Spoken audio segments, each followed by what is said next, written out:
this panel is essentially a very high-level panel that is going to be shaping the discussions that are going to be taking place in the next 2 days. Essentially, they're going to be looking at the shifting patterns in the world in the past year, and also give us some of their reflections as to what are they thinking will be happening in the, in the next year. We have former Minister of Defense of Austria, Werner Fasler-Band. He is going to be dealing with essentially the tensions between the United States of America and China, Putin there, Russia, and what is the impact of that tension to the rest of us in the global south.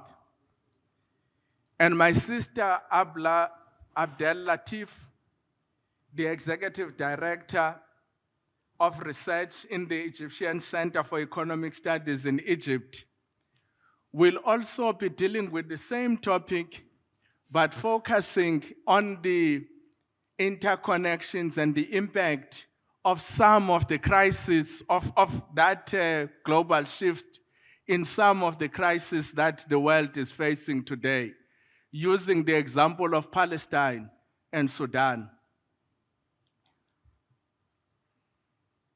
Minister Anand Sharma, we take advantage of the fact that he's a former Minister of Trade and Industry. He will take us through the impact of these shifting patterns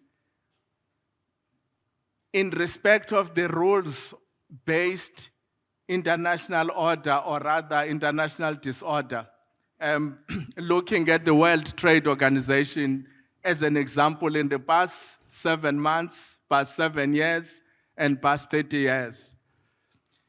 And in the end, it's my brother here, Nelson Mufu. He came in here to protect a particular program, which is very important for all of us, which is the key program of the United Nations, the Strategic Development Goals. Because as all of these things are happening, I suspect, Samir, there's a real possibility that those strategic development goals are being ignored. So that's my panel, and they will make the first reflections, and I'm not going to be interrogating them. I'm going to be giving people in the room, because people in the room are the experts. People in the room know why they are here, an opportunity to engage with them. But let's start with you, Werner. Yeah, thank you very much. Thank you very much for your invitation. You and also Samir Saran. It's a pleasure to be here, and I feel very familiar. Also, it's the first time I'm here in South Africa, because my son's name is Max. And insofar, it really sounds very familiar. We had already an almost perfect outlining from you, Max, and also from Samir about the big changes. I will try to concentrate on a few changes, not all of them, but especially the geostrategic ones. Of course, we are confronted with major changes if we look at technology, at our environment. Maybe in a few years, the most important word will be water. We are not prepared for it. But I will try also to go back a little bit in our past and look forward what could happen, what will happen in the coming years. When I say I want to go back in the past, let's just ask ourselves, what was the situation 2,000, 3,000 years ago? What was the center of the world? The world did exist just in a similar way as now. But of course, there were quite cultural and political differences. And if you look back, you have to say that probably in the ancient period, 2,000, 3,000 years ago, it was the Mediterranean area that used to be the center, the geopolitical center of the world. Not only for Europe, but also for Africa, Northern Africa, and Western Asia. And everything that happened in cultural development, technological development, came from the Egyptians, from the Phoenicians, from the Greeks, the Romans, from the, the Genoese, and the Venetians, and so on. And this lasted around about until 1500. What was the change? The big change was the discovery of America. And suddenly it was not the Mediterranean countries that had more or less the lead in the global development, but it suddenly was the Portuguese and the Spaniards, the French and the British, the Dutch and the Belgians, the Germans, and so on. And more or less, they made the world for around about 500 years.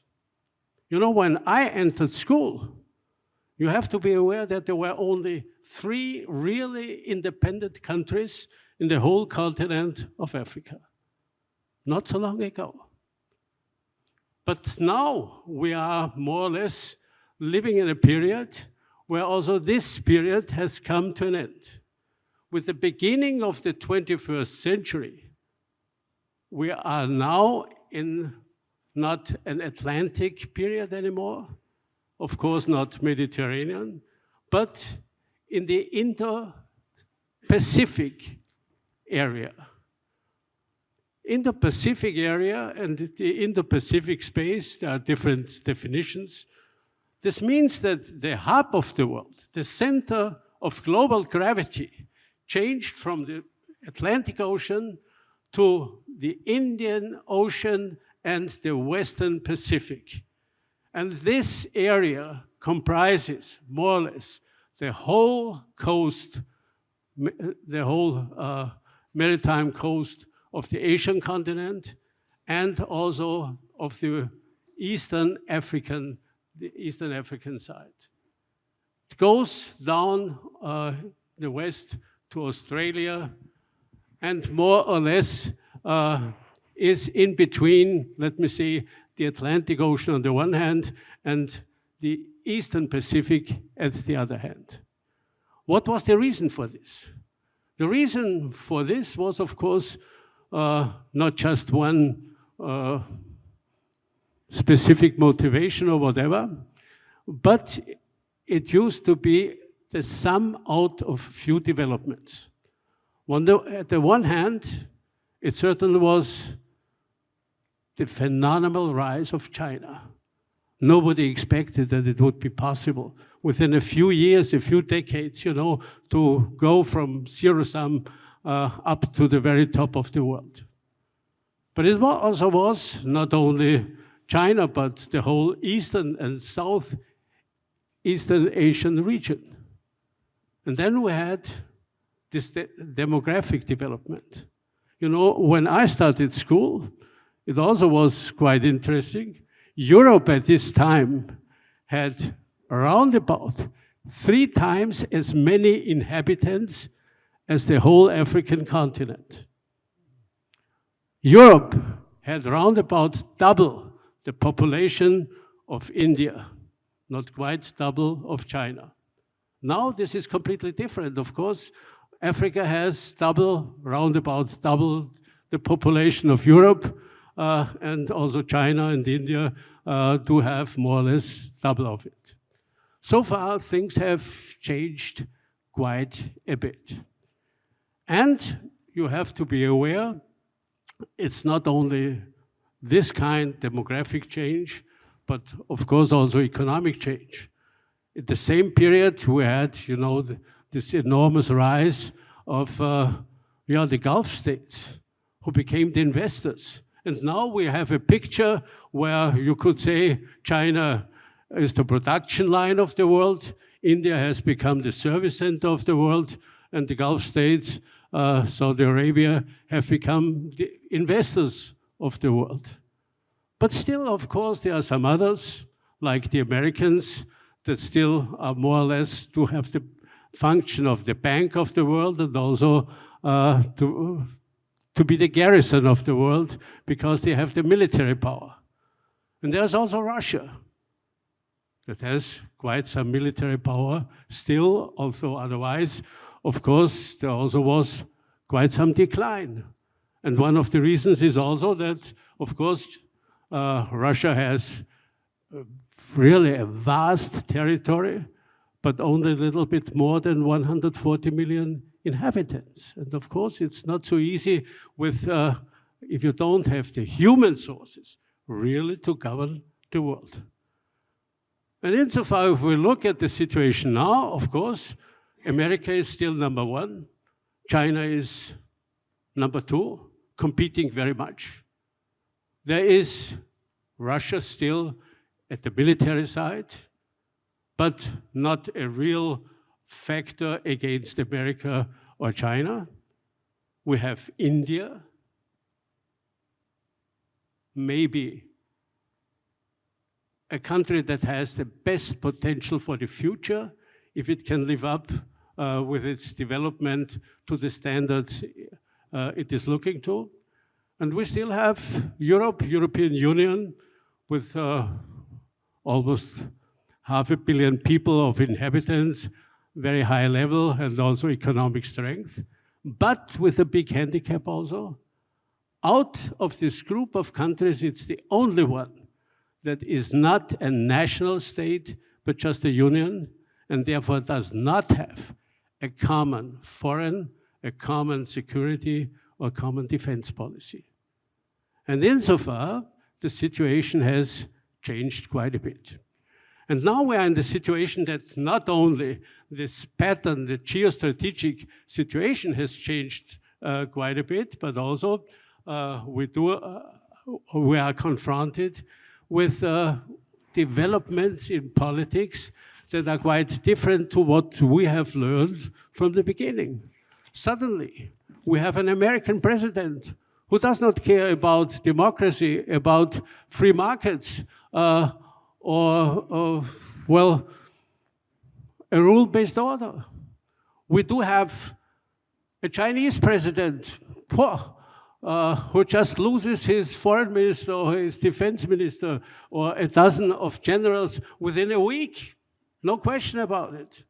We do have a Russian president who is fighting against his immediate neighbor and so on.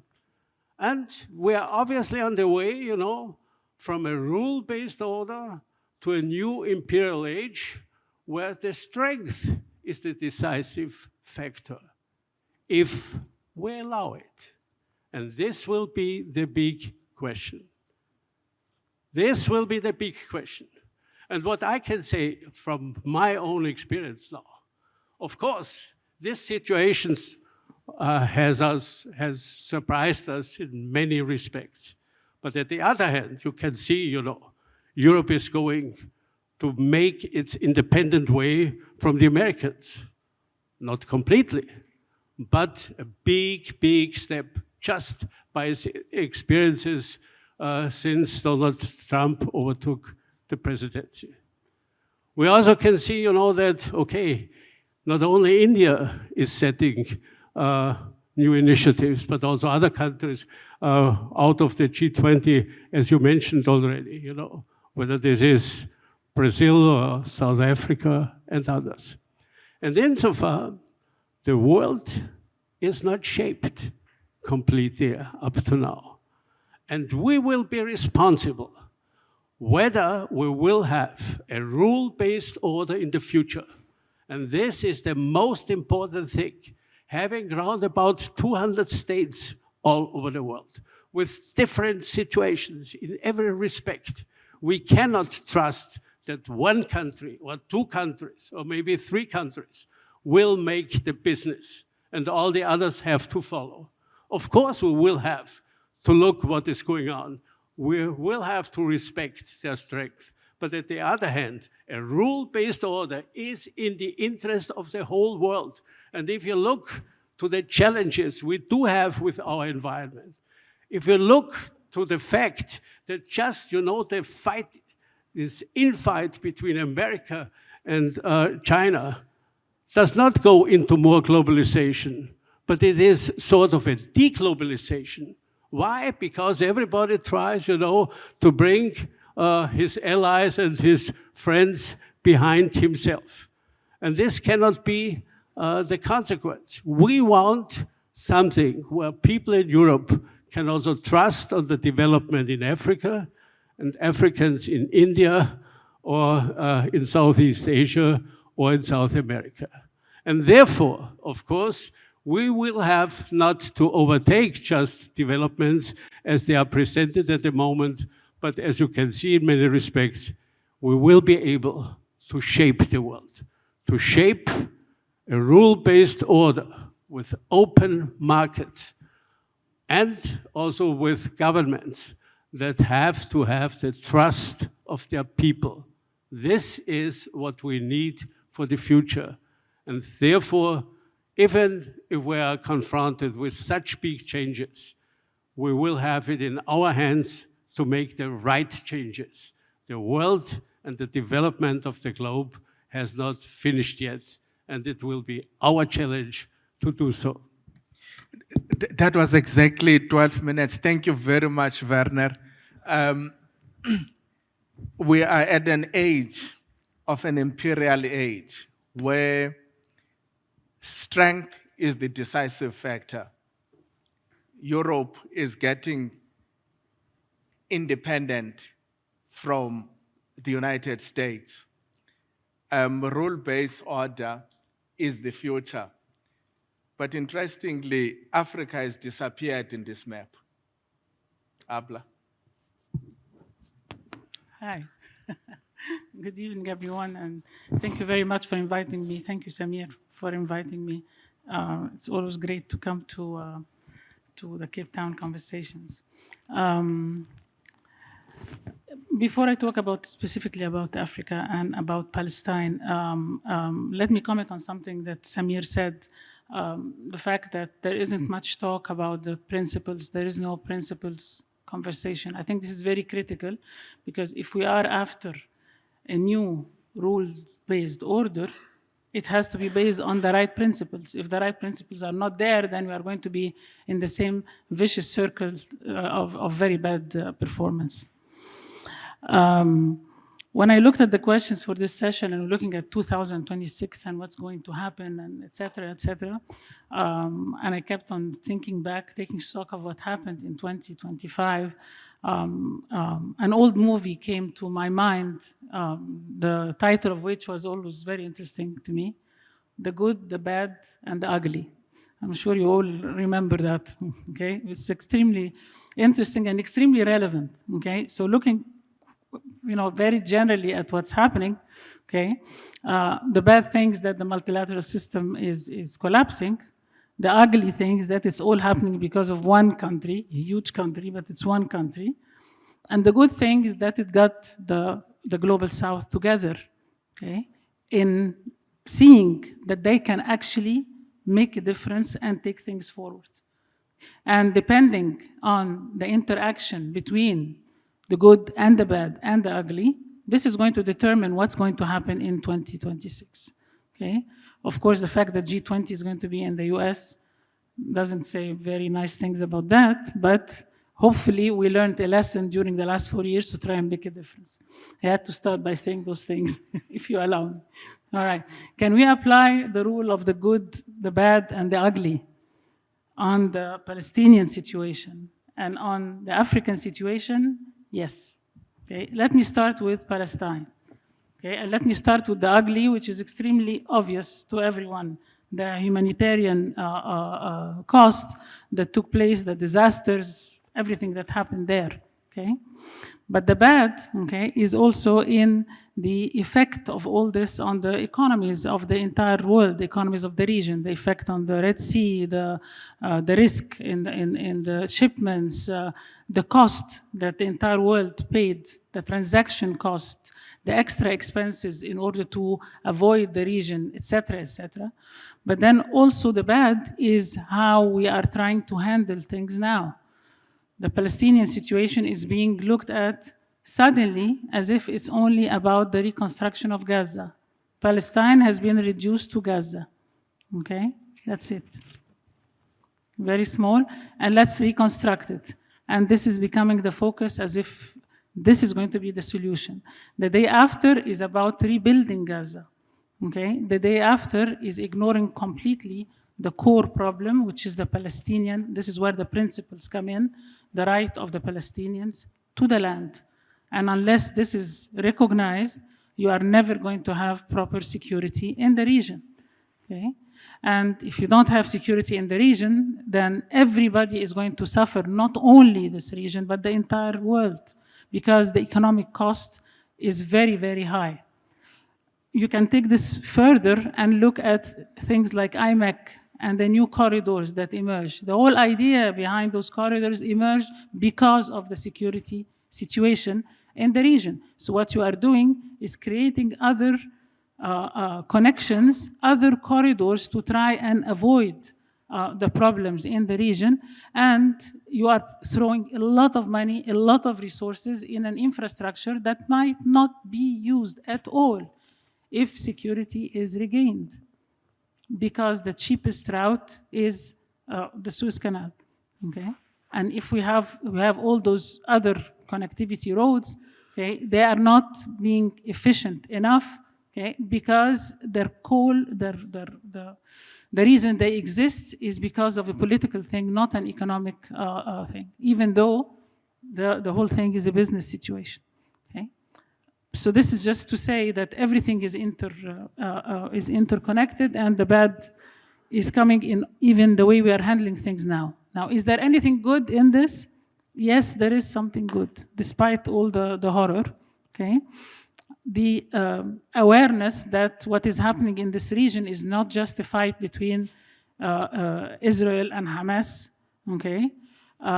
It's actually a lot more than that.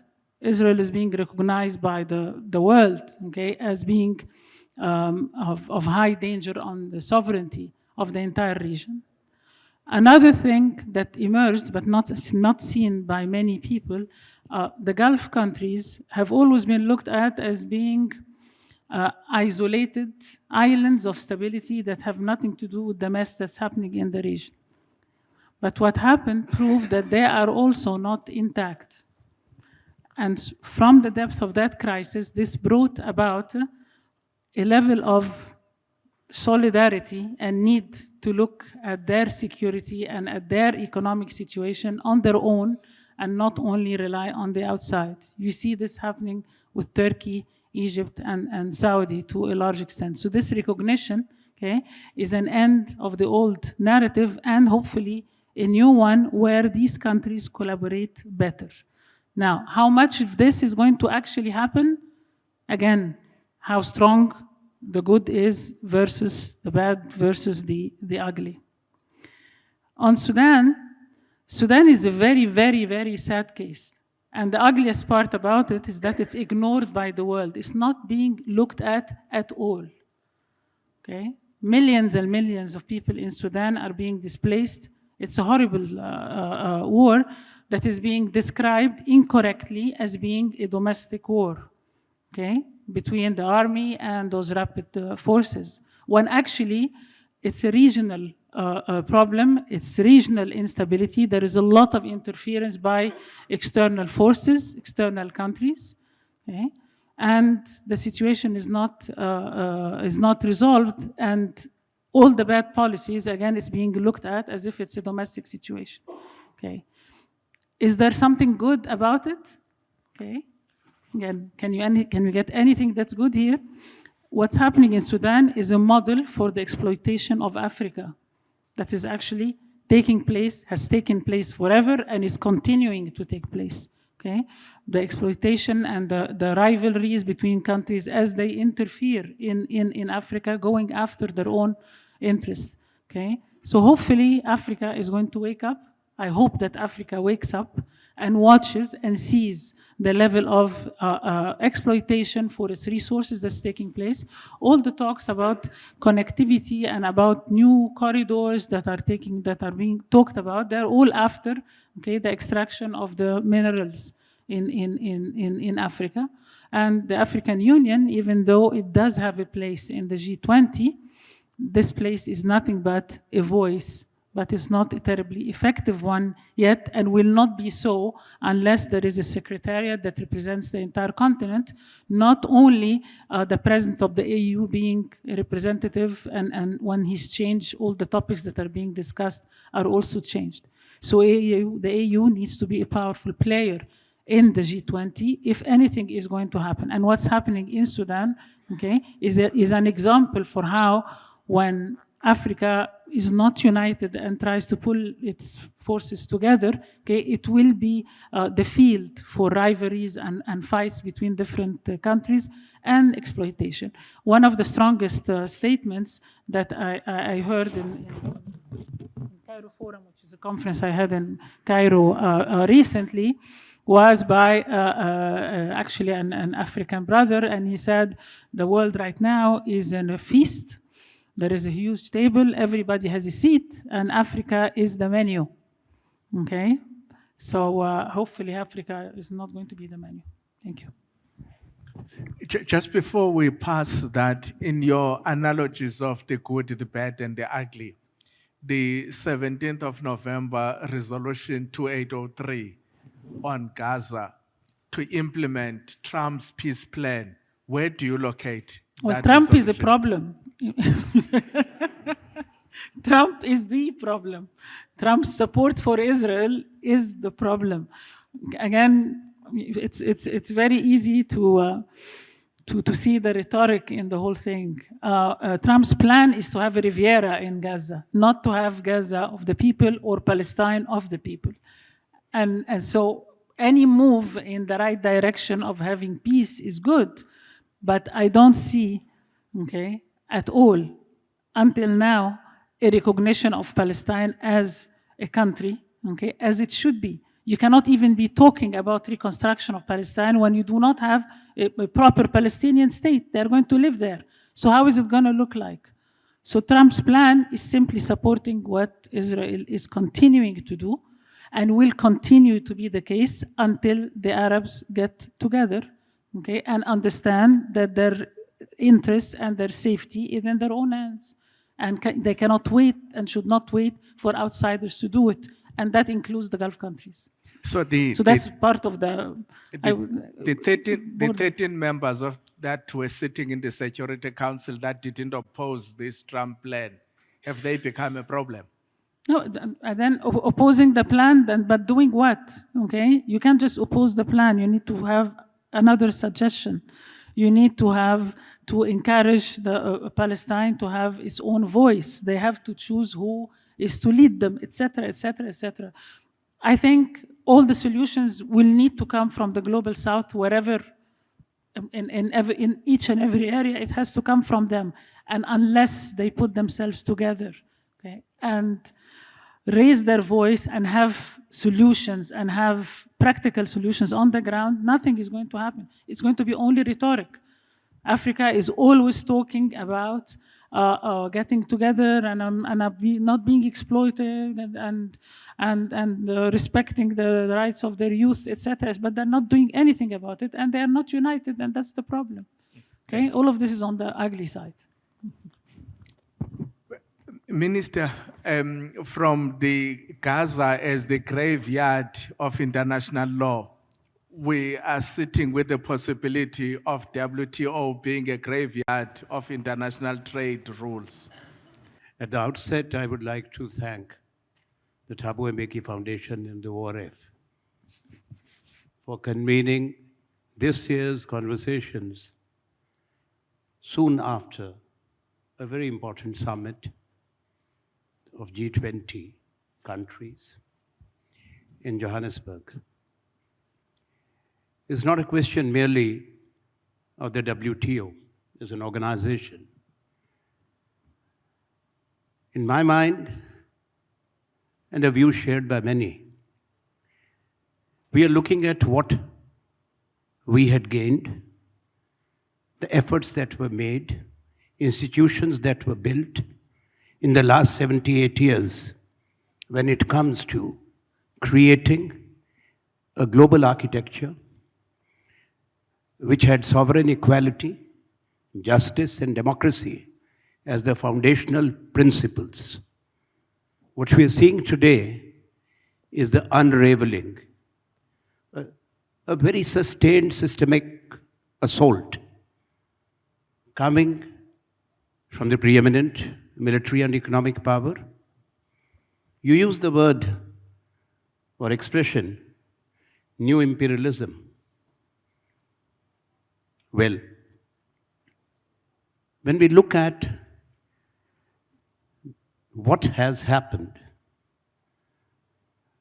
since the World War II, those powers which were victors, responsible for anchoring a new global architecture, which in any case was asymmetrical, unequal, and less than fair, if not unfair, especially to the countries of the global south, or the developing countries, or the countries which were for long subjugated, exploited, robbed of their resources, where people were brutally suppressed, and the emergence of these countries after the World War as sovereign, independent nations. It's interesting and ironic that what has happened in the last 8 months is undoing or dismantling the gains of almost 8 decades. WTO is not just an organization. It was meant to be an integral part of a rule-based order. Why? Because the countries of the North, the countries which are still a club of G7, or the countries which were colonizing powers, were forced by the voices of the people of Asia, Africa, Latin America to create new rules for access to markets, sharing of resources, sharing of technologies. Let's not forget that what we are witnessing today, coming out of America, is blatant illegality. Why I say so? First, the GATT, General Agreement on Tariff and Trade, 1947. Both GATT 1 and GATT 2. 8 rounds of world's negotiations, as President Mbeki would recall. The Uruguay round concluding it. 30 years exactly after the WTO was established. At least creating an institution which provided a fair opportunity or platform to the countries which we now say, and rightly so, as the global south. Not only to fight for fairness, but also a dispute redressal mechanism. The fundamental rules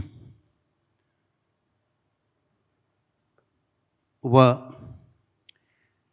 A, the most favored nation status, which is part of GATT, part of WTO, and non-discrimination. President Trump has violated both. A, the commitments of America when it comes to the bound rates. People must understand what are the bound rates and the applied rates, which were agreed to No country, to my best of my understanding, though we demanded, have stuck to the bound rates. My country may have agreed to bound rates of certain commodities, maybe 85%, 90%, but the applied rates may be 10%. That's the reality of the world. Pre-Trump decisions, or American decisions, the average MFN rates for trade were 8%. Now they are 15.8%. At the same time, we have to remember that in the period that we are referring to, the global trade has grown almost 43, 44 times, and in value, close to 300 times. That is the reality. So the trade today would be roughly 33, 34 trillion, but the two countries have 1/3 between America and China. Close, almost 1/3. Together, they have 11 trillion. The countries which constitute, in fact, a vast majority of nations at the United Nations, more than 4/5 majority, have lesser share, but an important role to play when it comes to global resources. So the challenge that we face is an unprecedented disruption. The question is, I was listening carefully to our esteemed panelists, colleagues, Minister Varna and Apla. It would be a mistake which we'll be making as countries of the world, as sovereign nations, to think that there is a dominant sovereign nation which undermines and insults the sovereignty of other nations. That will not happen. Second, on unipolarity. This was said also in 1990s, after the end of Cold War, the fall of Berlin Wall. Many of us said that it is a transient phase of unipolarity. The world got carried away. Much was said. The end of the world. You remember? But the world as such is multipolar, interconnected, interdependent. There are continents which may be poor because we have a disproportionate share or burden of poverty. Whether it's sub-Saharan Africa or countries of South Asia, 50% of those who are living in extreme hunger and poverty come from these regions of the world. But when it comes to resources and the contribution, historically, the resources have come from where? Africa, Latin America, Asia. So can the world be, you have a disruption which is unprincipled, as I've said, and the actions that are being taken today, less commented upon, is not only the WTO, it's the entire multilateral architecture, which would include the Bretton Woods institutions. We have been fighting our countries that what is this P5 and what is the veto power? Can there be decisions made about all of us, particularly countries of Africa, 54 countries, countries like Brazil, India, without us? So we do not have any organization today which can be called representative. It's not only trade. No organization, I'm talking of United Nations, sadly, which can take decisions, pass resolutions, which are thrown in the dustbin.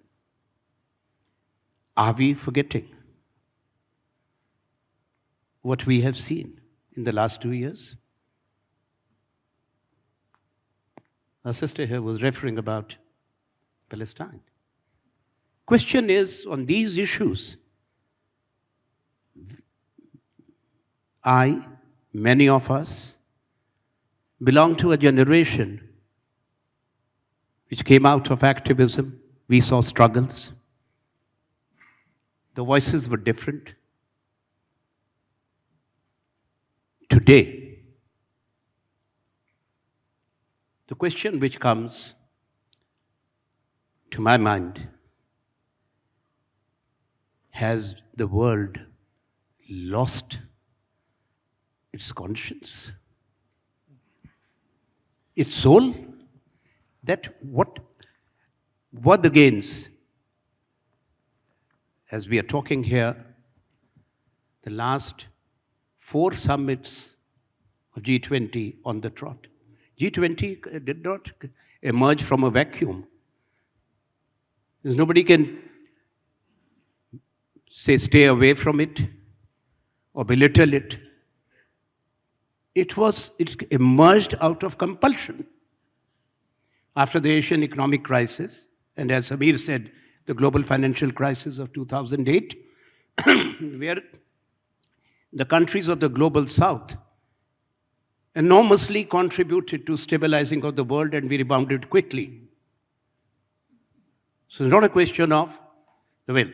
So I'll only say that any new order, first of all, we must try to fight, to preserve. Because after the South African G20 presidency, Indonesia, India, Brazil, and now South Africa, it'll be moving to the other extreme of global north. We know, I have no hesitation to say, why South Africa as a country was targeted, or African continent, but South Africa as the host. Why? A country which is most powerful, which has bigger responsibility to honor, uphold, and defend the world order, allowed to dismantle. And the question is not a riddle. It's the sheer arrogance. And my response would be, in an interconnected, interdependent world, it would be a delusion for any country, irrespective of their military or economic might, or one region, to remain secure, stable, and become more affluent at the cost of the others, especially the global south.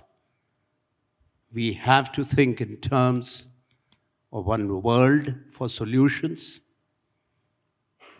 So as I agree with what Samir said, conversations based on principles and a world which can sustain and survive and not see more suffering, more killing, more poverty, but the sharing of resources, sharing of technologies, transfer of technologies, especially by those who have been, without any doubt, guilty of historical injustices. I just want you to end there so that Sure. you don't cover everything that they might want to ask. Nelson, whilst we're looking at the world described in the fashion that they are describing, us in the global south and in Africa in particular, we're still waiting for the end of poverty, for the end of hunger, for clean water, for energy. These wars, these conflicts, this bullying seems to be taking us very far away from that. But I just want, because I saw you on television celebrating this weekend of celebrating the consensus document that came. Hasn't these regional meetings and structures, including the G20, not have been developed into side shows that avoids the reality of designing a proper program to achieve the objectives of the SDGs? Wow, no, thanks for that. And it's been fascinating listening to the panel, but let me really just acknowledge you, my brother Max, and also Samir for inviting me, and also acknowledge, of course, the elder statesman in the room for his steadfast leadership as well. To respond directly to your question, but then tying the knots with what we've been hearing, I think the question we're facing is not that there is an impact in the global fragmentation and what is happening. It is how we prevent that from being the story. Because I heard Samir talked about we need to shape a new world order, but I think the fight right now is about safeguarding what we currently have as agreed norms, principles, and agreements, including the Sustainable Development Goals and the Climate Agreement and other international agreements that we have in place. Because things that we took for granted over the last 8 years, and we're celebrating 80 years of the United Nations and its existence as well as the Charter, things that we've taken for granted, the Charter, the Universal Declaration of Human Rights, the agreements we had in Beijing, then the SDGs themselves, they're being rolled back. And there is a reason for that. And you asked the question about me celebrating consensus. It's because it was high time that I think the world comes together and reaffirms principles. It was not new agreements that the G20 came to. It was agreed language that they preserved. And even around agreed language, there was arguments around that. So I think just we're in this dystopian world where we're celebrating the fact that we are reaffirming what we had agreed already. And I think that's number one we need to look at. But it is a reality we're facing. And world leaders coming together, I think, over the weekend in Johannesburg, despite the pressures, despite the challenges, managed to still say we believe in working together to solve global challenges. And I think the SDGs, the Sustainable Development Goals, are really an encapsulation of the global problems we're facing, right? But then, like we also heard, words do not lead to action. Commitments do not lead to the change we need to see if we're not intentionally working on them. Famous quotes, words do not cool down the planet and will not give us jobs, food, or rights. So it's really about working on it now together. And I think, for me, that's the challenge. And just some few facts. With regards to the Sustainable Development Goals, a global stock take was taken this year by the Secretary General. And sadly, we're off track between now and 2030. And essentially because of what we've heard. The geopolitical fragmentation, the pressures, the trade wars, the conflicts, the pandemic that happened as well. And so we're only 35% of the targets that can be measured that are being achieved so far. About half of the targets, about 50%, making very slow marginal progress. And we have 18% of targets regressing. So that tells you we're not in a good place. And it's essentially because of what we've heard about right now. And I think we need to refocus on, at the country level, national and subnational level, regional and continental levels, and global, be working on how we address issues of persisting inequalities, rising unemployment, particularly amongst young people, warring poverty that persists essentially in a number of the global south, and also interestingly in upper middle income countries like South Africa and others as well. So that, I think, is the battle that has to be drawing our attention. And there are sideshows, there are distractions, there are attempts to derail us, but I think we need to not let that stand in the way to achieve the progress that we really must achieve for people and planet. And for me, that I think is the real focus going forward. Yes, we need to reform the UN. We need to make it fit for purpose. And that goes for the entire UN system, not only the Security Council. Also, you mentioned, Minister, the Bretton Woods institutions and the other architectures that is out there that needs to be reformed. We need to remind ourselves as well that as we seek to safeguard the norms, the principles, the charter, that's the principles that should guide what we do going into the future. But multilateral cooperation that we currently also are trying to safeguard, we shouldn't forget was shaped 80 years ago when half of the world was still under colonization. So they did not have a seat at the table. They were worse than being on the menu at the time even. And I think now we need to make a fit for purpose, updated multilateral world order that really reflects the realities of today. And I'll end by saying when we look at what I think my sister mentioned about Africa, I think it's last year or 2 years ago, the Thabo Mbeki annual lecture, Africa Day lecture, was about the new scramble for Africa. And we're witnessing that around essentially these critical minerals and the reshaping of Africa and bilateral deals that really do not reflect the African consensus around integration, around having a continental free trade area, and around working better together to have a voice and a global impact. And I think we need to really revisit that as well, because ultimately it's not the rest of the world that will come and help Africa develop. It is our responsibility as Africans to take that charge forward and organize ourselves better and withstand whatever pressures that may be out there. So I think for us to be able to address, Max, and let me close by going back to where you started, basic issues of food on the table, jobs for people, tackling poverty, we need to, as Africans and African countries, focus on those issues, use our resources better, work better with each other, and then go into the world with bigger impact. Thank you.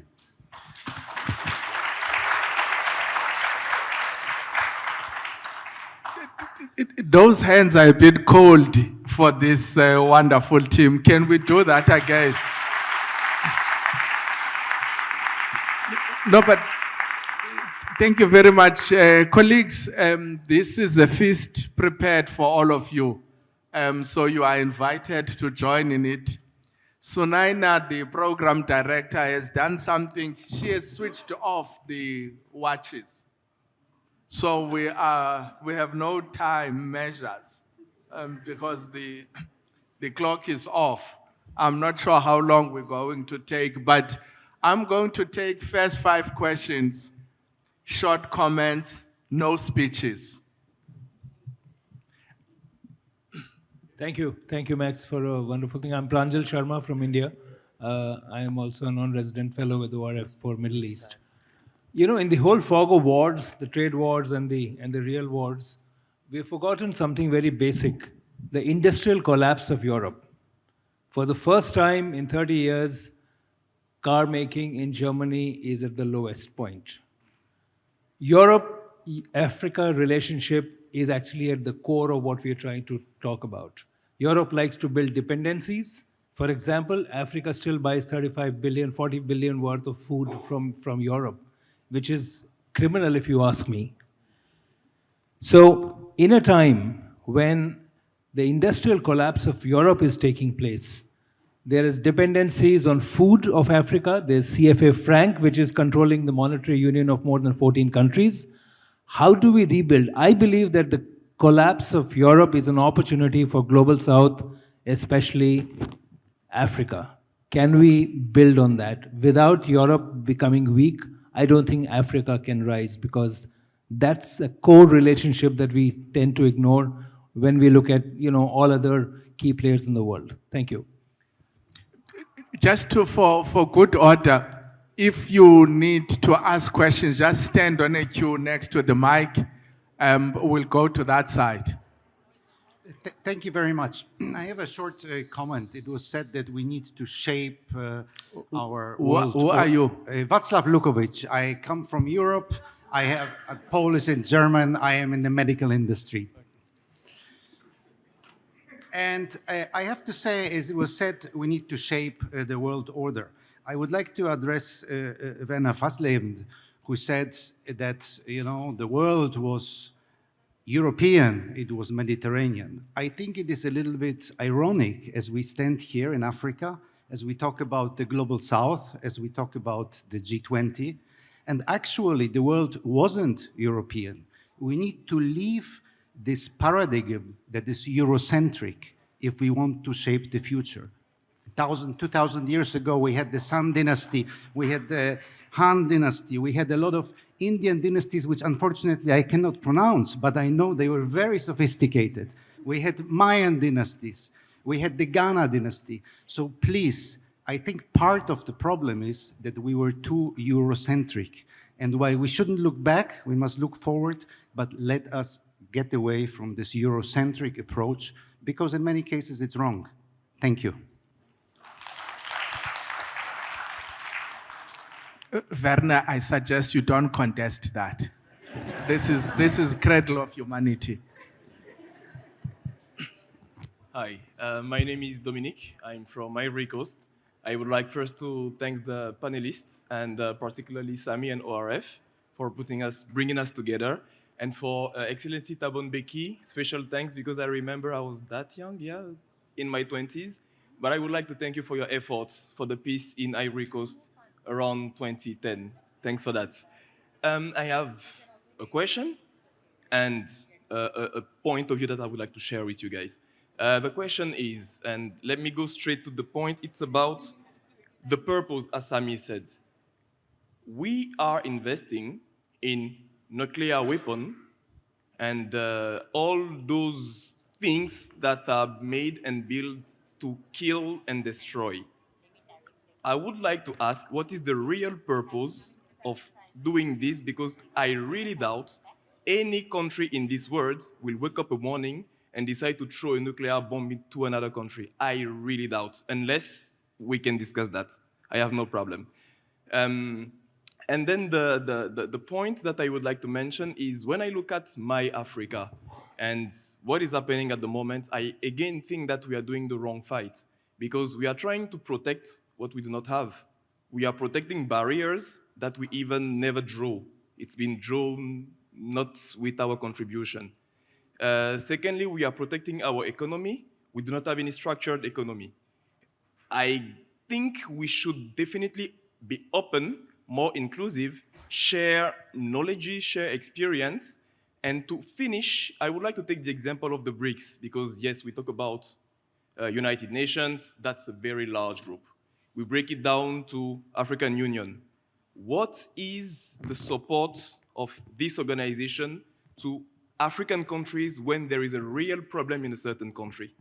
If I go down to the BRICS, which is a smaller group, but in diverse continent, how it is for a student in Egypt to have access to opportunities in Brazil, for example. How it is for Russia, for Russians, to move to China. I mean, how do we collaborate even within those small groups that we are creating? Is it not just for fun, or they exist for a real purpose? And if yes, I would like to hear about this purpose. Thank you. Thank you.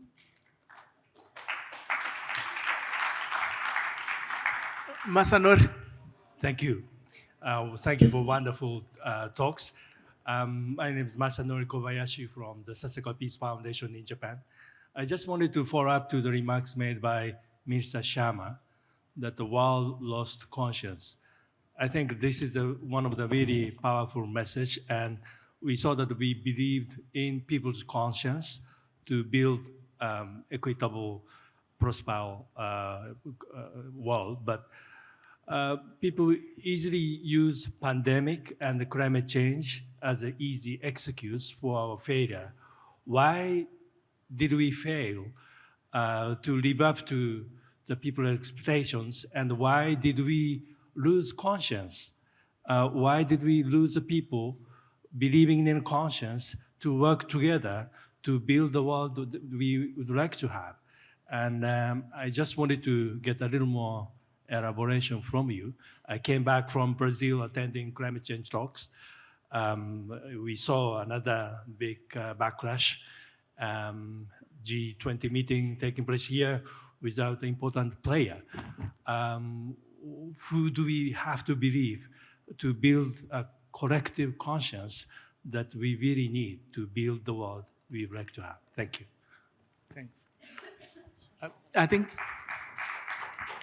can we take this round of questions? I'm not sure if you want to take it like an auction, or you want me to distribute the questions. You want an auction? Okay, you can start. I mean, I can start just because I was holding the mic. And just a general reflection as well. We're meeting now when EU, Africa heads of states are gathering in Luanda and also meeting to talk about partnerships. And to the point about codependencies, I think that really needs to be something we take seriously. What types of partnerships are we entering into going forward? Ones that respect each other and are mutually beneficial, or one that is exploitative and really persists. There's this notion of one part of the world is there to provide for the other. And I think that's something that really needs to happen. And I go again to the point I made earlier about the fact that it is our responsibility and the responsibility of leaders of the global south to come to the table being clear about what is it that they want to take out of these conversations. And so it's not for someone else to rebalance the notion of a Eurocentric world. It's for us to be able to address that as well. But the main point I wanted to address was one around the cost of spending on wars and militarization versus that of spending on development. And in a recent UN report, it shows that if current trends persist, we're probably going to have about $6.6 trillion being spent a year by 2035 on the military, when the gap to finance the SDGs, which is currently at $4 trillion annually, could increase to 6.4 trillion. So it tells you about misplaced priorities, and to the point about who should have a conscience and what we need to be spending our money on. It really tells you that we need to focus on spending on people rather than on armaments. And just to give you a sense of what I'm referring to, just with $93 billion, which is 4% of military spending, we could end global hunger. And so that then tells you the challenges we're facing. And with 10% of military budgets, we could vaccinate every child worldwide, for example. So this tells you that choices have to be made. It's not a matter of lack of resources. It's where countries choose to focus their attention on. But is that a lost cause? I don't think it's a lost cause, because that arrangement. It is a sobering moment for us to, and these facts should make us really want to do things differently, and for us to also not feel powerless against the decision makers, and who are those who come and make these decisions, including at the UN. The representatives of countries, diplomats from countries, ministers and heads of states from countries. And so it's about how we inform and influence what decisions they come and make, including starting at home. Minister Anand, do we need Europe to deindustrialize for Africa to industrialize? Well, I beg to disagree with due respect. As I was saying, that all regions of the world have their own contribution to make. As the countries of the global south bear the burden of hunger and poverty much more, Therefore, those who have the resources and the technologies, not that the countries of the global south don't have, resources are there, new technologies are coming, whether technologies are coming from China, Brazil, Africa, in many areas, India. But it's the transfer. So affirmation, reaffirmation, as was said, it would not be having a real meaning or serving our objectives or the purpose unless and until it's followed by implementable plan of action and a sincerity of commitment. Gentlemen here referred to the climate change. Again on that, what about mitigation? What about the transfer of technologies? We cannot charge money for those technologies. So these are fundamental issues. So Europe has its own contribution. As I mentioned, the world will remain multipolar, irrespective of any claims being made to the contrary. You cannot have an imperialism and unipolar world when you have China, when you have European Union, when we have Russia, when we have Brazil, when we have India and many other countries. So each region, what is required is cooperation. What is needed is a consensus to be built, not confrontation. Confrontation eventually has not ever yielded results. Finally, those who have been combatants have been forced to the negotiating table. And that is exactly what's going to happen. We will see need is for a collective pushback to protect whatever we have been able to gain. I'm not quantifying that it is adequate, no. But the countries of the four summits, the four countries of the global south, and the message that has gone, there has to be some resilience on our part, a collective action on our part. I fully agree with Nelson that there has to be our own institutional cooperation within Africa, within other regions, and a pushback and to protect. These are not hollow words when we talk of architecture. Yes, it will remain important. What was said is correct. We all know. Today, if 4/5 of the member states of the United Nations pass a resolution, and it remains just on paper, I'm referring to the not one but multiple resolutions. Here we have the representative of the United Nations.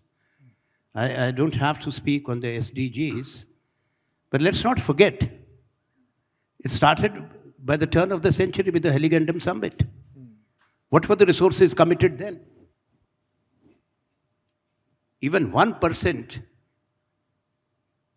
of the GDP of the rich countries would have been adequate at that time, if my memory serves me right. Has that happened? No. We only changed the names from MDGs to SDGs. And I agree that there again. So if we are not alert, if we are not resolute, there's not only the conscience. His conscience is not only on one issue. What happened in Gaza was, yes.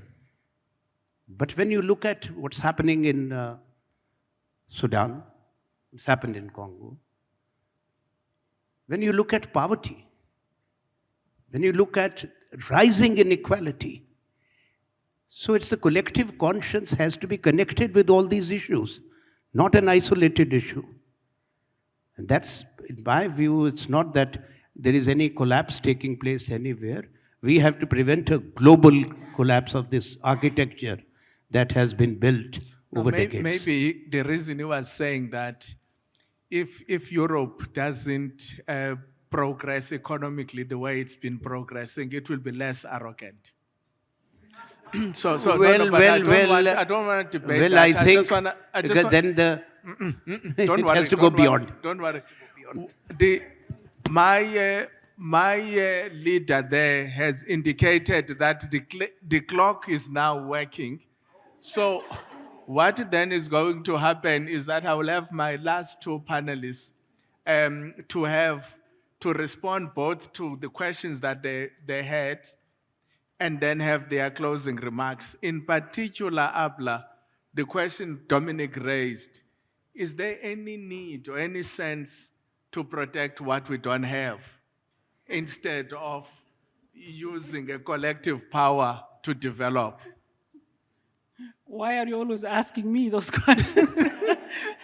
No, but let me say something first, very important. Europe does not need to be weak for Africa to benefit. This is not actually correct. Okay, there is a product cycle. It moves from one country to the other depending on the availability of the resources, the technology, to what extent the technology is available for everybody. The African countries simply need to grab the opportunity. Okay, Europe shouldn't be so arrogant. This is again a very big statement. Okay, I think the problem is more on our side. The bigger problem, okay, is very simply the fact that we have an economic order that is not suitable for what we are now. We have a box, and we are trying to fit in this box an Indian elephant. Okay. All right, it doesn't fit, okay? And that's why if the superpowers had the chance to ignore their conscience and ignore the needs of their people and have things calculated differently. This is really the core of the problem. There is no shortage of resources, I agree completely. Actually, the world is extremely rich, but there is a problem in dividing those resources. And they will remain so as long as the voice of the South is weak, okay? And voice of the South is not just a voice. It's voice, reform, empowerment of youth, institutional capacity building, fixing themselves and standing strong to the world. Then they will get the right and things are going to be fixed. Thank you very much. Werner? Yeah. I want you not to respond to Vladislav. I think I have to. I have to say, first of all, when I mentioned that in history, of course, the culture started with Egypt and the Phoenicians, they certainly were not European power, but Egypt is situated in Africa, as I know, the oldest history. And so you could go on. Of course, it is difficult when you go back 3,000 years to be just to everybody and also to mention everybody. But what certainly is a truth is that in the last 500 years, the Europeans did dominate the world. And I'm always sure also that it is necessary to speak out the truth. Okay, and when we do it, we also have to say European industry is in a rather difficult situation now. It is stagnation, but certainly far away from a collapse. I guess that most regions of the world would like to have such an industrial collapse, as you mentioned, in Europe now. I mean, when you have just 1% of growth, this is not very much. But at the same time, the Americans have a little bit more than 2%. And look at China, what the problems are over there, even if they have 5% of growth. Insofar, it's always necessary to be realistic.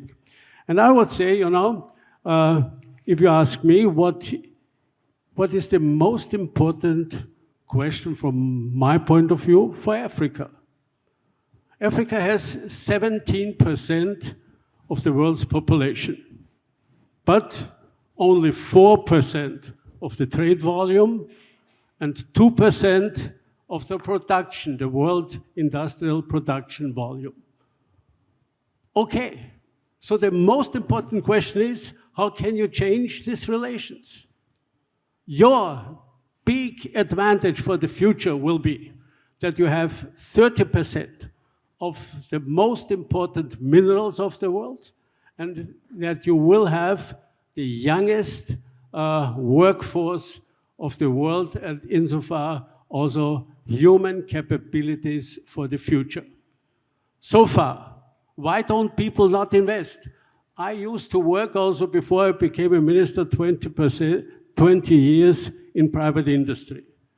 And let me tell you, every private man only will invest if he has a fair chance to get his money back. What you need is safety, security, and at the other hand also a calculable situation. Why or what do you need, as far as I see it in Africa, is safety. Are you sure? This is something nobody can bring you from outside. This is what you will have to provide yourself, with a few exceptions. Sudan, this would be, as far as I see it, a task for the community of states, to end the war and not to deliver further armament to any of the parties. Okay, this is one thing. And the other one is education. Of course, you have to prepare your young people. You have the biggest human force. Prepare them in order to overtake jobs. This is the most important thing. If you do it, you will be successful. And I think, and maybe this is the last remark I would like to make. Samir Saran said, it's the principles we have to look at. And I agree absolutely. And I would add one more word. The principles and effective structures in order to execute the principles and to safeguard the principles, because otherwise you will not be able to introduce them. And insofar, I think, that situation for Africa is absolutely not negative. If you look forward, if you look at the workforce, if you look at the talents you do have on the continent, if you give them, if you can provide them a minimum on really good education and also make them ambitious, then you will succeed. Thank you very much, Werner. The future will not just happen. We must make it happen. We must shape it. I think Africa's time has come to move away from the margins, to sit at the center of global conversation and provide direction.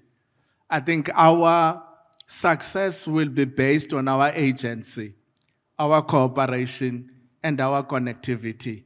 To my esteemed panelists, thank you very much for this discussion.